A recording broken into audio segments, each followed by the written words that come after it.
6 in the morning, and my son had his hand on my collar in my own hallway. Behind him, his wife was pulling open every drawer in my kitchen, looking for money that wasn't there anymore. And my wife and I just stood there, quiet, because there was a camera above the door that had been running for 3 days, and neither of them had noticed it. They thought they were watching two frightened old people. They were wrong about that, the way they'd been wrong about a lot of things. My name is Marlon. Everyone's called me Coob since 1978. I'm 69, I spent 34 years as a slot technician in Reno, and if you think I'm the one who figured this out, you're wrong. My wife figured it out. I spent 3 weeks telling her she was imagining things. I'll get to why that matters. Hold on to it. My wife, Willa. 45 years married this September. She spent 31 years in medical records, reading a doctor's chart against a billing sheet, hunting for the line that didn't reconcile. That's her whole skill, distilled, finding what doesn't match. Our son is Brack, 41 now.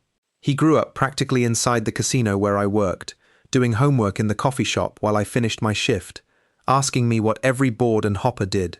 From 11 to 22, that's what he wanted to be. Then the industry went digital, the shop cut from 19 technicians to 6, and the door closed on him. Not his fault, just closed. He sells commercial insurance now, 14 years, never once said a good word about it. 7 years ago he married Shaughnessy. She does injectables and laser work, owns a piece of a clinic in South Reno. Willa clocked her inside a year. Not the money, the shape of her. Watch how she looks at the house, Willa told me once. I said it was nerves. Willa said, okay, the way she does when she's certain and I'm not. She's been right about 90% of the time for 45 years. I've learned nothing from it. 2 years ago, Brack sat at our kitchen table and offered to help with the bills. Online banking, auto pay, all of it too complicated for us. I want to be honest, that was the real him, not a performance. I've gone back over that afternoon 400 times looking for the tell, and there isn't one. In February, he meant it. The rot came later, it always comes later.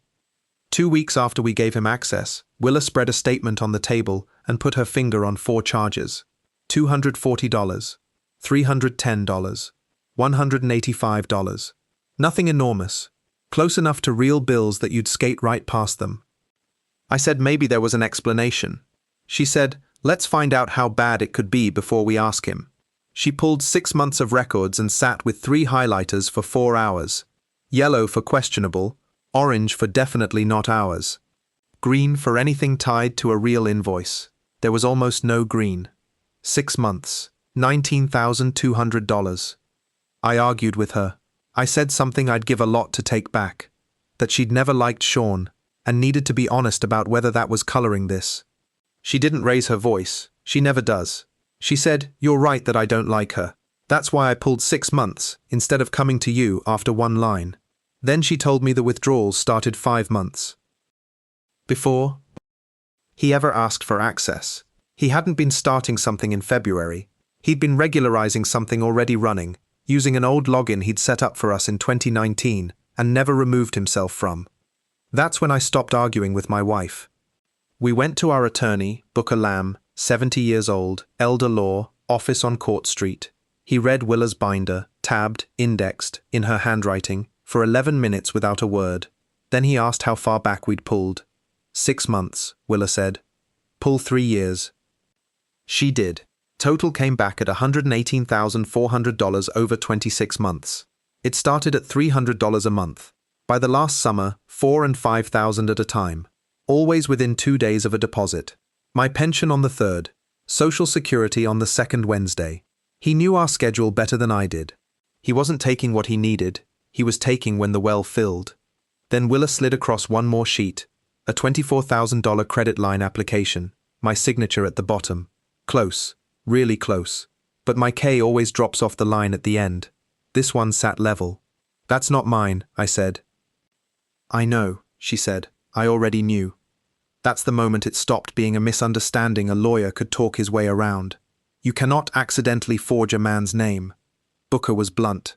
Elder financial exploitation, forgery, likely identity theft. And he said the thing that mattered most. You cannot confront him. The second he knows, he starts explaining, and every piece of paper in his house goes in a bag. So here's what we did. Opened a new account at a different bank. Redirected the pension and social security.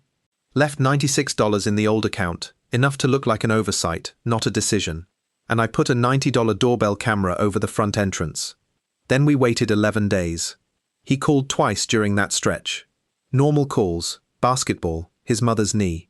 I talked to my son about the game while the bait sat untouched in that account, and I want to say plainly, I loved him the whole time. That doesn't fit neatly into a story like this, but it's true, and I'm not going to pretend otherwise. The deposit hit the new account on a Thursday. Friday, 10:06 a.m., the door shook under a fist, not a knock. Brack pushed past me into the front room. Where is it? Behind him, Sean went straight for the kitchen drawers. Willa came around the corner, calm as anything. Good morning, Brack. It knocked him off balance for 2 seconds. Then he found his footing again. The mortgage bounced. The car payment bounced. Did we understand what we'd done? Sean said we'd destroyed their credit. And my son said, out loud without flinching, we built our life around that. Around our pension. He put his hands on my shoulders and pushed me into the wall by the coat hooks. Not hard. A hold, not a blow. Every part of me wanted to push back. I didn't. If that camera caught 2 men fighting, any lawyer calls it a family dispute, and a family dispute goes nowhere. So I stood still and stared past his ear at a thumbprint mark on the wall where a 9-year-old boy used to hang his backpack. Willa said, from 6 feet away, in a voice like a nurse, taking a temperature.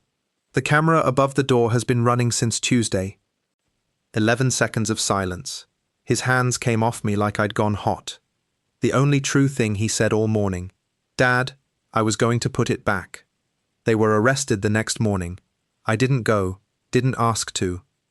3 weeks later, Detective Yepes laid out more than we knew. $19,700 in credit cards under my name, $38,500 in personal loans, secured by telling lenders our house was worth $800,000 and that we were both in declining health. We're neither. The house is worth about $340,000, and I ran 4 miles a week until my hip gave out. And $31,000 in casino losses over 14 months. Mostly Sean's, some his. I sat with that printout and felt something I didn't expect. Not rage, recognition. I'd watched that exact curve from 6 feet away for 34 years on a casino floor. Small, then a hole, then not playing anymore. Chasing. The machine doesn't hook you with wins. It hooks you with the almost. And here's the part that took me months to say out loud. He'd paid us back twice. $900 one December, unprompted. $600 more the following March. At the time, I hadn't even noticed. When Willa found those 2 deposits on her third pass through the records, it hit me like current through a wire. A machine that never pays out doesn't hook anybody. Those 2 small paybacks were the most expensive money we ever received, because without meaning to, we stopped being parents watching a problem and became players who'd just seen the machine pay. The plea took 4 months. Felony exploitation of an older person, forgery, identity theft, counts running concurrent. Full restitution, $177,000 total, at $1,974 a month for 6 years. 6 years probation. Mandatory gambling treatment for both.